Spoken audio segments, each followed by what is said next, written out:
Sir,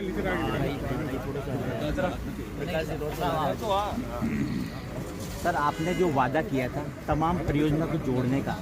आपने वो वादा पूरा किया है प्रदेश के हित में और किसानों के हित में। पूर्वी राजस्थान के पेयजल और पूर्वी राजस्थान में सिंचाई के निमित्त स्वर्गीय अटल जी के समय में जिस परियोजना की परिकल्पना की गई थी, पार्वती, कालीसिंध और चंबल नदियों को जोड़ने की,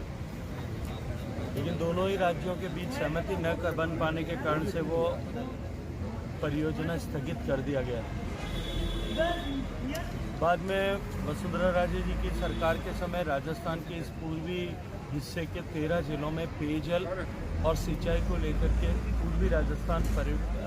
नहर परियोजना की कल्पना की गई, लेकिन दोनों राज्यों के बीच सहमति न बन पाने के कारण से और अशोक गहलोत सरकार की हठधर्मिता के चलते हुए वो भी सिरे नहीं चढ़ पाए, क्योंकि अशोक गहलोत साहब इसको राजनीतिक गोटी की तरह इस्तेमाल कर रहे थे और बार बार उसको लेकर के राजनीतिक टिप्पणियां करते थे, राजनीतिक लाभ के लिए टिप्पणियां करते थे। मैंने माननीय प्रधानमंत्री जी से उस समय निवेदन किया था, तो उन्होंने कहा कि कहीं भी रुकने की से समाधान नहीं होता, इससे आगे सोचने के विषय है। हमने पूरे देश भर के ऐसे हाइड्रोलॉजी के एक्सपर्ट और इसके साथ साथ में उत्तर प्रदेश, मध्य प्रदेश और राजस्थान दोनों के इंजीनियर्स को साथ बिठा करके कालीसिंध, पार्वती, चंबल परियोजना और ERCP दोनों को इंटीग्रेट करके एक नदी जोड़ने की परियोजना जिससे दोनों राज्यों को लाभ हो सके, इस पर विचार किया था। जैसा मैंने चुनाव से पहले भी कहा था कि सुप्रीम कोर्ट ने जो इंटरलिंकेज ऑफ रिवर्स की कमेटी बनाई हुई, उस कमेटी ने इसको अप्रूव कर दिया था और इसको इंटरलिंकेज ऑफ रिवर्स के बीच के रूप में मान्यता प्रदान कर दी, और ILR कमेटी ने इसको नेशनल पर्सपेक्टिव प्लान में सम्मिलित करते हुए इसको प्रायोरिटी लिंक, जो प्राथमिकता के साथ में करेंगे देश में, उसके रूप में मान्यता प्रदान कर दी थी। उस समय भी हमने अधिकारियों के स्तर पर चर्चा की थी, लेकिन दुर्भाग्य से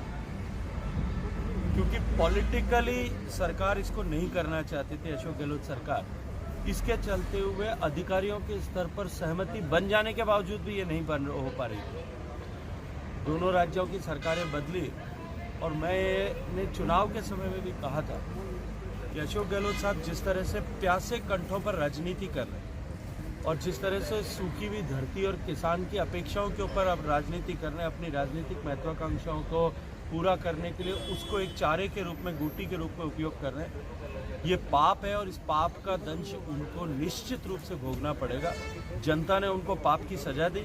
और जैसा मैंने कहा था कि आने वाले समय में हम पहली कैबिनेट के साथ में इसको पूरा करेंगे। कल माननीय मुख्यमंत्री राजस्थान भजनलाल शर्मा जी और माननीय मुख्यमंत्री मध्य प्रदेश मोहन यादव जी, ये दोनों साथ बैठे थे, अधिकारियों के साथ बैठ करके इसमें जितने भी बॉटलनेक्स थे उनको रिमूव करके हमने कल उस परियोजना के समझौता पत्र पर हस्ताक्षर किया है। और मैं ये मानता हूँ कि ये निश्चित रूप से इन 13 जिलों के लिए एक जीवनदायिनी गंगा के रूप में तो होगी, लेकिन साथ साथ में वहाँ के आर्थिक परिदृश्य को बदलने में एक बहुत बड़ी भूमिका का निर्वहन करेगी। सर, पूर्वी राजस्थान